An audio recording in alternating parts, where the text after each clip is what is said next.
Hola, ¿qué tal? Yo soy Ayrton Chapa. El día de hoy les voy a grabar este video que tiene como propósito hablar de derecho mercantil.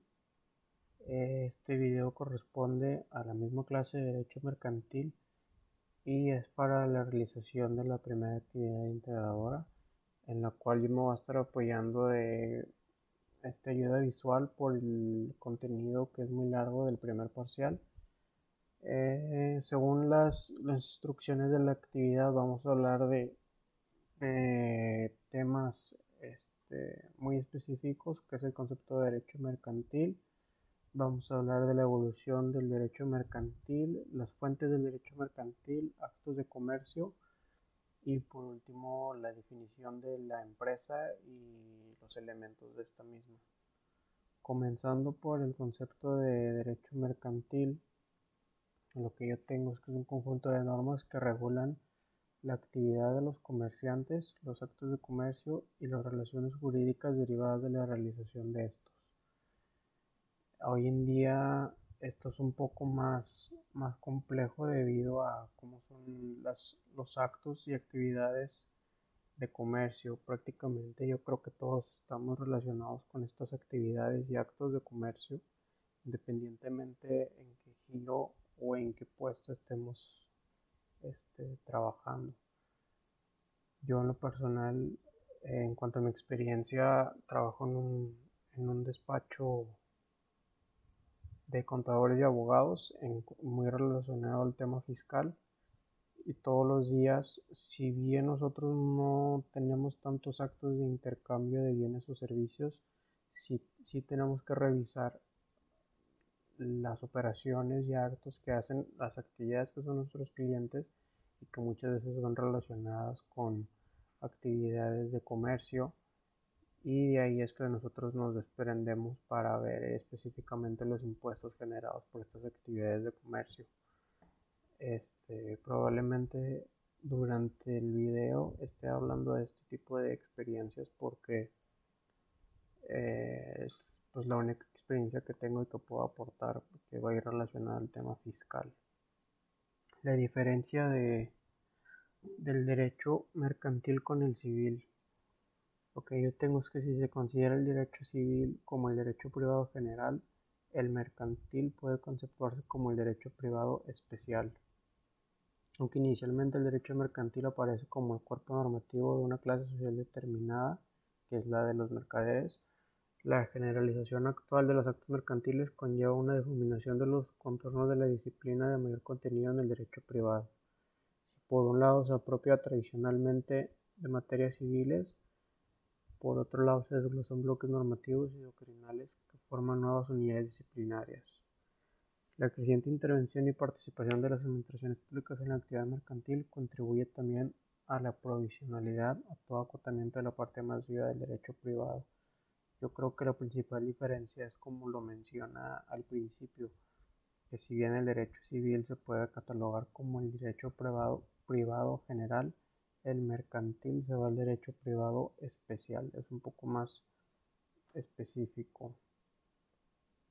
Además, con la privatización del poder de iniciativa económica, el derecho mercantil se privatiza y dogmáticamente se hace problema de sus relaciones con el derecho civil. La autonomía de este primero, que es el derecho mercantil, se basa más en la casi desaparecida jurisdicción mercantil o en la reciente y contingente separación formal de códigos, en la existencia de principios especiales de hallazgo difícil y de vaga y cambiante formulación y de un sistema especial de fuentes, manifestada sobre todo a través del uso costumbre mercantil y, acaso recientemente, de las condiciones generales de la contratación. A esta autonomía sustancial o jurídica se hace acompañar una científica y en fecha cercana una didáctica. Pasando ahora a la evolución histórica del derecho mercantil, lo que yo he leído y he sabido es que este se remonta, debido a la ineficiencia del derecho romano, a poder manejar a la gente, a las ciudades, de una manera, como dije, más eficiente debido a cómo ha ido cambiando la actividad económica y comercial de las sociedades. Eh, Bueno, esto ocasionó la caída, bueno, uno de los factores fue este que ocasionó la caída del Imperio Romano, pero después de la caída del Imperio Romano fue cuando este, florecieron y se crearon nuevas necesidades para el pueblo romano y fue donde se evidenció que ya no era suficiente con el derecho romano para poder abastecer todas las necesidades.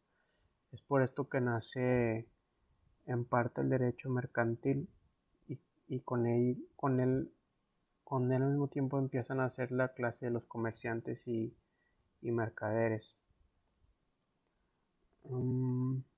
La competencia de los tribunales consulares se determina subjetivamente.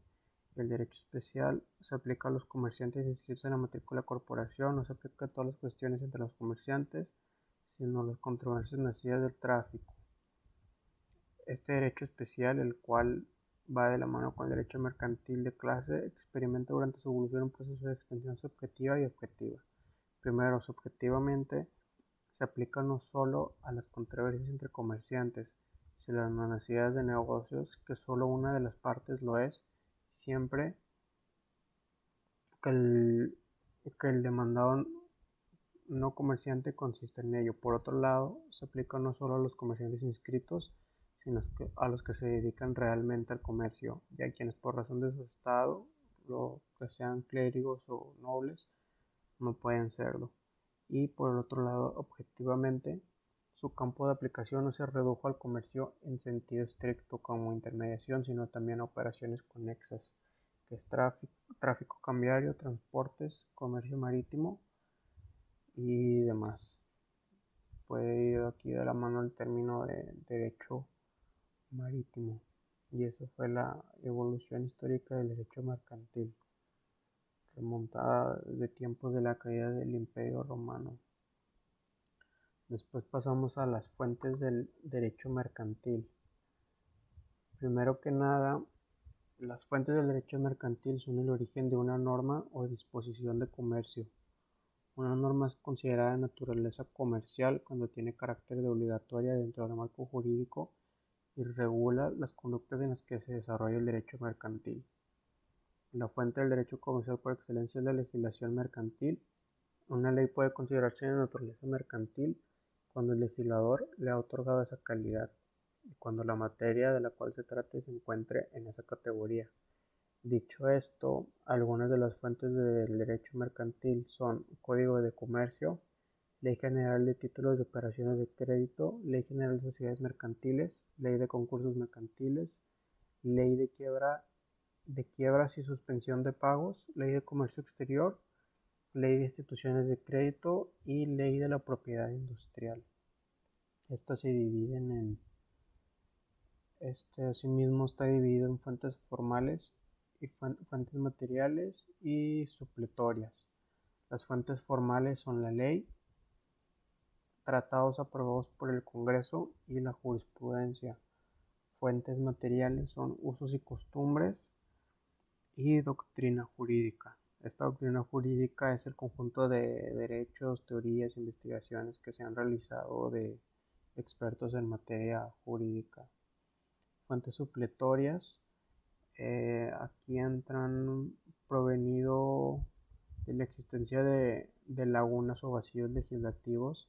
Existen dos mecanismos que serán fuentes del derecho mercantil: de aplicación general, donde a falta de disposiciones del Código de Comercio y demás leyes mercantiles se aplicarán las disposiciones de derecho común contenidas en el Código Civil Federal, y de aplicación especial consagradas en las disposiciones especiales mercantiles. Para cubrir estos vacíos que se encuentran en algunas de las leyes, se utilizan dos mecanismos, los cuales son de aplicación general y de especial, como ya lo había dicho. Después pasamos a los actos de comercio.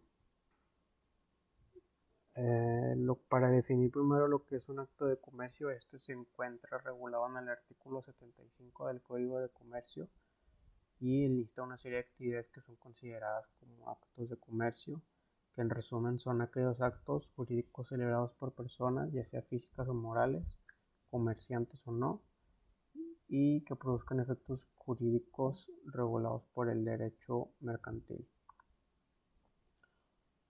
La lista es muy larga, son de 25 actos. Por mencionar algunos, están las adquisiciones. El primero es las adquisiciones, enajenaciones y alquileres verificados con propósito de especulación comercial, de mantenimientos, artículos, muebles o mercaderías. El 2 son compras y ventas de bienes inmuebles cuando se hagan con un propósito de especulación. El 3 son compras y ventas de porciones, acciones y obligaciones de las sociedades mercantiles, empresas de abastecimientos y suministros, empresas de construcciones y trabajos públicos y privados, empresas de fábricas y manufactureras y demás. En sí trata de englobar casi todos los actos de comercio que pueden ser realizados, todos los posibles. Cuando no se sepa si un acto es de comercio o no, un árbitro judicial será quien lo determine. Por otro lado, no se considera actos de comercio la compra de artículos para uso o consumo del comerciante o de su familia, solo puede ser para uso de comercio. Las compras y ventas de bienes inmuebles cuando se dan con propósito de especulación comercial es otro de ellos. Este tipo de actos son muy comunes hoy en día para desarrollos de proyectos inmobiliarios. ¿Qué más podemos decir de los actos de comercio? Hoy en día, como experiencia personal, por ejemplo, hablando de los actos de comercio, como lo dije al principio, algunas de las empresas con las que he lidiado que se dedica a alguno de los actos que están aquí, puede ser el de compras y ventas de bienes inmuebles con propósitos de especulación.